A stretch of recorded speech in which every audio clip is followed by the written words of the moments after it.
혹시 미술관에 갔는데 이걸 어떻게 봐야 하지? 하고 좀 막막했던 적 없으신가요? 오늘은 정심원 작가의 할 말 많은 미술관을 길잡이 삼아서요. 예술 작품과 진짜 대화를 나누는 법을 한번 알아보려고 합니다.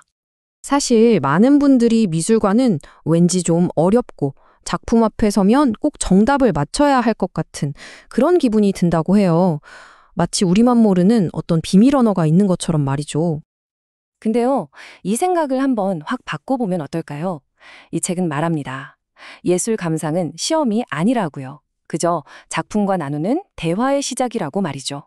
자, 그럼 우리도 그 첫 번째 대화를 시작해 볼까요? 네, 우리의 첫 번째 대화 상대는 바로 파리의 심장, 루브르 박물관에 있습니다. 여기서 가장 유명하지만 또 가장 유명하게 상처 입은 두 작품을 만나볼 거예요.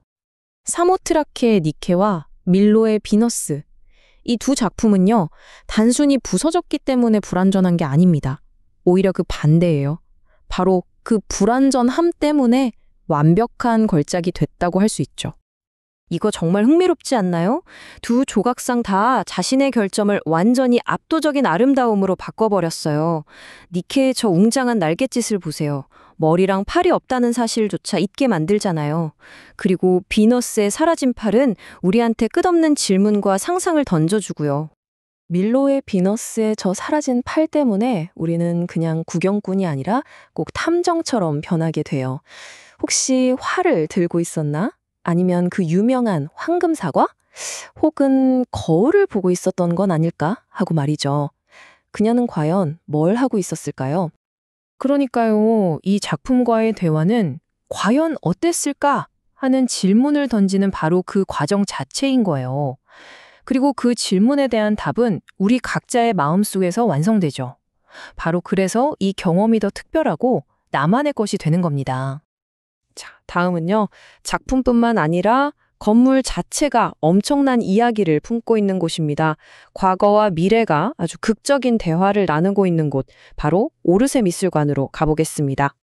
한때는 수많은 기차와 사람들이 오가던 정말 분주한 기차역이었어요. 그랬던 곳이 이제는 시간을 멈추고 예술계의 가장 뜨겁고 격동적이었던 시대를 담아내는 거대한 캔버스가 된 거죠. 인상주의가 등장하기 전에요, 미술계는 아주 엄격한 규칙이 지배하고 있었습니다. 고전적이고 영웅적인 장면을 너무 좋아한 나머지 좀 짓궂게 소방관 미술이라고 불리는 화풍이 대세였죠. 그림 속 영웅들 투구가 소방관 헬멧 같다고 해서 붙은 별명이래요. 바로 이겁니다. 이게 바로 오르세 미술관 안에서 벌어지는 가장 극적인 대화예요. 역사나 신화를 이상적으로 그려야 한다고 믿었던 주류 미술가, 아니, 지금 바로 여기 이 순간을 보이는 그대로 그려야 한다고 외쳤던 혁명가들, 바로 인상주의자들의 아주 치열한 대결이 이 공간 안에 고스란히 담겨 있는 거죠. 자, 이제 마지막 대화입니다. 이번엔 한 명의 천재와 모두가 버렸던 거대한 돌덩어리 하나가 어떻게 예술의 역사를 통째로 바꿔놓았는지에 대한 이야기예요. 피렌체의 아카데미아 미술관으로 함께 가보시죠. 미켈란젤로의 다비드 이야기는요, 사실 위대한 성공이 아니라 끔찍한 실패에서 시작됐습니다. 수십 년간 버려져 있던 흠집투성이라서 모두가 포기해버린 거대한 대리석, 그야말로 아무도 손댈 수 없다고 여겼던 문제덩어리였죠. 57m, 이게 어느 정도냐면요, 아파트 2층 높이 정도예요. 이 거대한 돌덩이를 당시 겨우 26살이었던 미켈란젤로가 맡게 됩니다. 그리고 3년 동안 이 돌과 씨름하면서 그 안에 갇혀있던 완벽한 형상을 끄집어낸 거죠.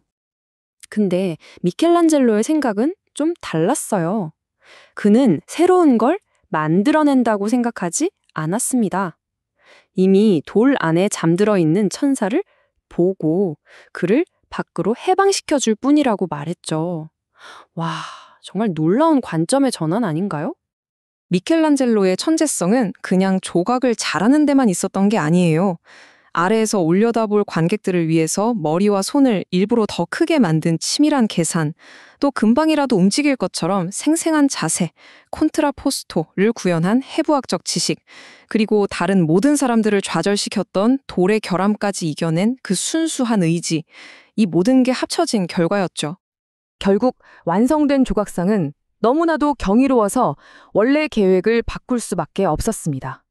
이건 그냥 성당을 장식할 조각이 아니다. 피렌체 공화국의 자유와 용기를 상징하는 작품으로 도시의 심장도 바로 광장 한가운데에 세워지게 됩니다. 자, 이렇게 우리는 불완전한 상처를 통해서 또 격동의 역사를 통해서 그리고 한 천재의 눈을 통해서 예술이 우리에게 어떻게 말을 걸어오는지 함께 들어봤습니다. 이 모든 여정의 핵심은 딱 하나입니다. 예술을 감상하는데 전문가가 될 필요는 전혀 없어요. 필요한 건 오직 이 작품은 나한테 무슨 말을 하고 싶은 걸까 하고 궁금해하는 그 열린 마음, 바로 호기심뿐입니다.